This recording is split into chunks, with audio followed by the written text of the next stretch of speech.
வெள்ளரிக்காய் குக்கும்பர் வெள்ளரிக்காயில நீர் அதிகமாகவும் கேலரி குறைவாகவும் இருக்கிறதுனால உடல் எடையை குறைக்க விரும்புறவங்க தாராளமா இதை எடுத்து சாப்பிடலாமா. வெள்ளரிக்காயை சர்க்கரை நோயாளிகள் தாராளமா சாப்பிடலாம். வெள்ளரிக்காயில இருக்கக்கூடிய ஸ்டெரோல் அப்படிங்கிற பொருள் உடல்ல இருக்கக்கூடிய கெட்ட கொழுப்புகளை குறைய செய்யுமா. அதுபோக அதில் இருக்கக்கூடிய நார்ச்சத்து, பொட்டாசியம் மற்றும் மேக்னீசியம் ரத்த கொதிப்பை கட்டுப்பாட்டில் வைக்கவும் உதவுமா. வெள்ளரிக்காய் சாறு ஈறுகளில் இருக்கக்கூடிய நோய்களை குணப்படுத்தும் தன்மை கொண்டது. வாயில் இருக்கக்கூடிய பாக்டீரியாவை கூட அழிச்சிடுமா. சிலிக்கா அப்படிங்கிற அற்புதமான கனிமம் வெள்ளரிக்காயில் இருக்கிறதுனால அது நகங்கள் மற்றும் முடிய பளபளப்பாக்கவும் திடமாகவும் வச்சிருக்க உதவுது. அதில் இருக்கக்கூடிய சல்ஃபரும் சிலிக்காவும் முடியுடைய வளர்ச்சிக்கு தூண்டுகோலாக இருக்குமா. அதுபோக தசை இனிப்புகளை திடமாக்கி மூட்டு ஆரோக்கியத்துக்கு துணையாக நிற்குமா. வெள்ளரிக்காயை நீங்கள் கண்டிப்பாக கோடை காலத்தில் மட்டும்தான் எடுத்துக்கணும்லாம் கிடையாதுங்க. எல்லா காலகட்டத்திலையும் நீங்கள் சாப்பிடலாம். வயதான தோல் சுருக்கம், அதுபோக எரிச்சல் உள்ளிட்ட தோல் சம்பந்தப்பட்ட பிரச்சனைகளுக்கு இது சிகிச்சை அளிக்குமா.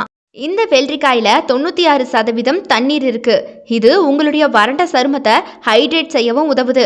முகத்துல போர்ஸ் இருக்கிறவங்க, அது போக ஆயில் ஸ்கின் இருக்கிறவங்களா தாராளமா இந்த வெள்ளரிக்காயை எடுத்துக்கலாம். அண்ட் சுத்தமா வெள்ளரிக்காய் சாப்பிட்றவங்களுக்கு பிம்பிள்ஸ் வராது அப்படின்னு ஆதாரபூர்வமா நிரூபணமாகி இருக்கு. தோல் பிரகாசிக்க ஆரம்பிக்குமா இந்த வெள்ளரிக்காய் நீங்க சாப்பிட்டீங்கன்னா, பளபளப்பு தருமா. இந்த மாதிரி இன்னும் ஏராளமான நன்மை குணங்கள் இருக்குது இந்த வெள்ளரிக்காயில.